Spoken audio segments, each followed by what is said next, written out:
Kemudian berikutnya, karena saya di-mention oleh Pak Dubes Dino, saya mau luruskan beberapa hal. Sebelumnya, terima kasih atas masukan yang telah diberikan, sangat cermat dan terstruktur. Saya pikir beliau adalah diplomat hebat, pernah menjadi wakil Menteri Luar Negeri, walau hanya diberi kesempatan sekitar 3 bulan.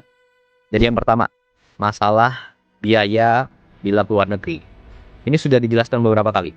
Jadi segala kelebihan biaya yang telah dianggarkan oleh negara itu sepenuhnya ditanggung oleh pribadi Presiden Prabowo. Kemudian yang kedua, jumlah rombongan. Ini sangat penting. Jumlah rombongan Presiden Prabowo itu sudah berkurang besar-besaran, lebih dari separuh dari periode sebelumnya. Jadi kalau dulu itu sekali ke luar negeri bisa lebih dari 120 orang. Zaman Pak Dino seperti itu. Nah, zaman Presiden Prabowo jumlahnya antara 50 sampai 60 orang maksimal. Ini sudah banyak yang tahu, termasuk juga wartawan pasti tahu itu semua. Kemudian yang ketiga, jadwal harus 1 tahun sebelumnya. Jadi gini, perkembangan dunia global itu sangat dinamis, hari per hari. Nah, jadi ada jadwal tahunan dan ada jadwal yang mendesak sesuai kebutuhan dalam negeri dan luar negeri suatu negara, ya. Kemudian yang keempat, masalah protokoler dan frekuensi keluar negeri dalam 1,5 tahun terakhir. Jadi Presiden Prabowo itu adalah presiden baru yang mulai menjabat saat dunia sedang krisis. Sebelumnya ada konflik di Ukraina, ada di Venezuela, kemudian sekarang ada di Iran dan Timur Tengah, itu terlibat Saudi, Qatar, Bahrain, UAE dan lain sebagainya, ya. Jadi setiap pemimpin tentunya harus bangun hubungan yang dekat antar pemimpin dunia. Dan kita tidak bisa hanya mengandalkan saat krisis baru kita minta bantuan. Tidak, kita harus panen hubungan yang baik. Lalu bila suatu saat ada kondisi mendesak, kita bisa minta bantuan. Dan begitu pula sebaliknya. Oke? Untuk itu perlu kedekatan pribadi, kedekatan emosional antar pemimpin, baik secara langsung, diliput media, ataupun tertutup. Nah, itulah diplomasi. Jadi salah besar kalau dibilang hanya gagah-gagahan, seremonial. Jadi kita harus lihat apa yang sudah dicapai dalam 1,5 tahun terakhir ini. Yang pertama, Indonesia masuk BRICS. Manfaatnya apa? Ya sekarang ini, di tengah konflik krisis dunia, situasi negara terjamin. Stok BBM aman. Harga BBM subsidi tidak naik. Stok pangan aman. Kemudian yang kedua, tarif 0% di Uni Eropa. Ada 25 negara di situ. Dan ini perjanjian yang sudah diurus belasan tahun yang lalu. Tapi kapan tercapai? Ya zaman Presiden Prabowo, tepatnya tahun 2025 lalu. Kemudian yang ketiga, total investasi yang masuk dalam 1,5 tahun ini adalah sekitar 2.430 triliun. Itu data dari BKPM. Kemudian contoh konkret lagi nih. Bulan lalu Presiden Prabowo ke Jepang dan Korea, kembali langsung ada investasi sekitar 575 triliun.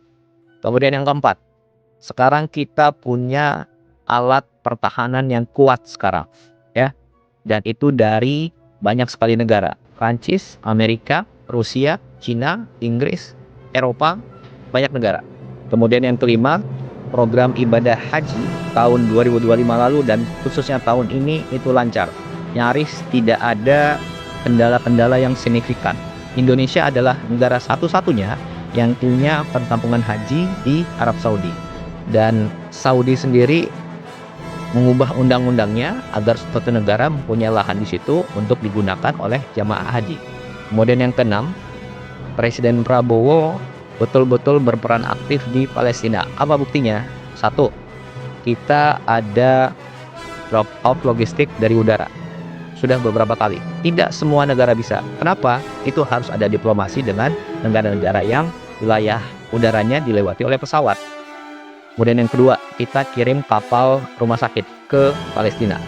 Kemudian yang ketiga, kita menyekolahkan anak-anak Palestina di universitas di Indonesia. Sekarang mungkin sudah sampai 100 orang yang sudah sekolah di sini dan lain sebagainya. Kemudian yang ketujuh, Baru minggu lalu ada WNI yang diamankan pihak Israel di Laut Bebas, dan lewat diplomasi dari Menteri Luar Negeri dan teman-teman Kemlu selang beberapa hari kembalikan ke Indonesia. Jadi ini lewat diplomasi yang baik diberitakan maupun yang tertutup gitu ya. Dan ingat, yang tadi saya sampaikan adalah hasil konkret nyata 1,5 tahun terakhir. Dan semua itu adalah diplomasi yang dilakukan oleh Presiden Prabowo lewat berbagai macam cara, baik yang dipublikasikan maupun tidak dipublikasikan. Karena yang terpenting bagi kami adalah hasil konkretnya. Itu yang kita utamakan.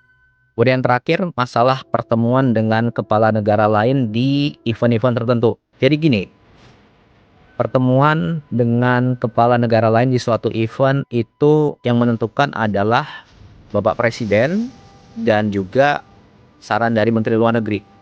Dan beliau-beliaulah yang mengetahui mana yang prioritas, mana pertemuan yang harus diutamakan, mana pertemuan yang bisa langsung ataupun cukup menggunakan telepon, mana pertemuan yang perlu diberitakan, mana yang tidak diberitakan. Dan saya rasa semua diplomat hebat tahu itu. Jadi kurang elok rasanya kalau itu masih dipermasalahkan ya. Jadi ruang untuk setiap masukan tentu kita terima, tapi jangan sampai kita mengaburkan fakta tentang semua hasil yang telah kita capai. Saya rasa itu.